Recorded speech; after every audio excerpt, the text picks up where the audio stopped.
Is there a God? It's a question that I think all of us ask ourselves at some point in our life, and today I'm going to try to answer it for you. So a few days ago, I came across this article that said, how many American atheists are there really? And it points in the article to this Pew Gallup poll that said that about 10% of Americans say they do not believe in God. But what I found to be truly interesting is that the Pew poll found that, which is a very reputable polling firm, found that around 3% of Americans say they are atheist, but around 9% say they do not believe in God or universal spirit. So what that makes me start to think is that atheists are actually ashamed to say that they're atheists, because if they were like proud to be an atheist, right, then they would just tell people, hey, I'm an atheist. But instead, when you actually ask them an underlying question of, is there a God, they're more likely to come out and say that they don't believe in God, which would make them an atheist under the classic term like here. So an atheist, a person who believes or lacks the belief of an existence of God. It makes me ask the question, is there a God? So anytime I read a study that doesn't agree with my own logic, I always try to put myself in the position of that person. So what if I didn't believe in God, or what if I didn't grow up as a strong believer? How would that change my viewpoint and my mindset at that? Coincidentally, last night I heard a guy that was talking about how Knoxville is one of the 100 post-Christianity cities in the United States, which basically means that even though we all used to go to church and this used to be a very Christian culture, now a lot of people, especially young people, are turning away from God and they're becoming post-Christians, where their parents used to be Christians. Now they're not anymore.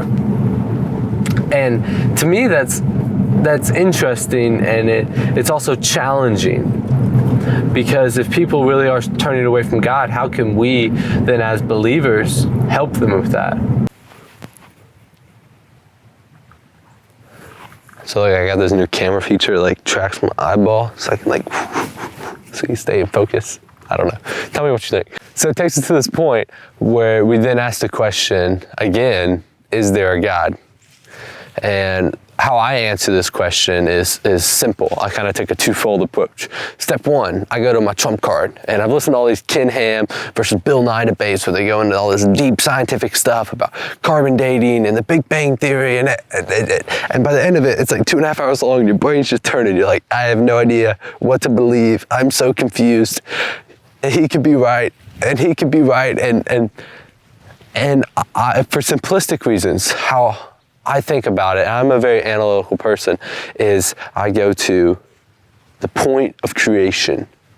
0 plus 0 will never equal 1, right? Stephen Hawking, one of the most brilliant people that ever lived, spent his entire life as a quantum physics. There's a movie on Netflix about it, quantum physicist. He spent his entire life trying to come up with a mathematical formula to prove the theory of everything. And of course he failed, because 0 plus 0 will never equal 1. And that's where I go.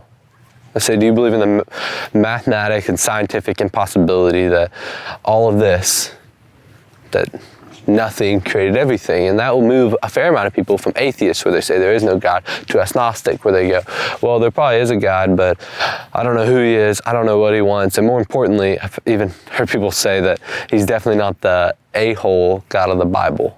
I mean, that's fair. You can think what you want, but where I take him, continue the journey, part 2, after you get them to agnostic, is to ask them the question, or to more wake them up to the reality that they're going to die.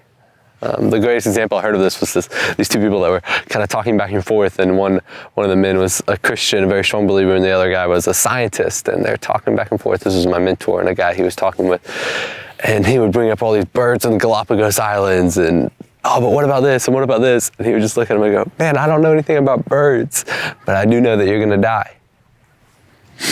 The scriptural backing for this is Isaiah 6, which I did a little video on, and I ended it with the "Here am I, Lord, send me." But after that, to paraphrase, it says, God's like, you're going to go out and tell all these people, and they're not going to listen. They're not going to understand. But I just want you to keep telling them until everything in their life falls apart. all of us are building our life around something. And Isaiah references a tree, that their tree will get cut down and leave a stump. And that stump is the word of the Lord. See, if they get divorced or their mama dies or they lose their job, or, I mean, it doesn't matter the particular thing.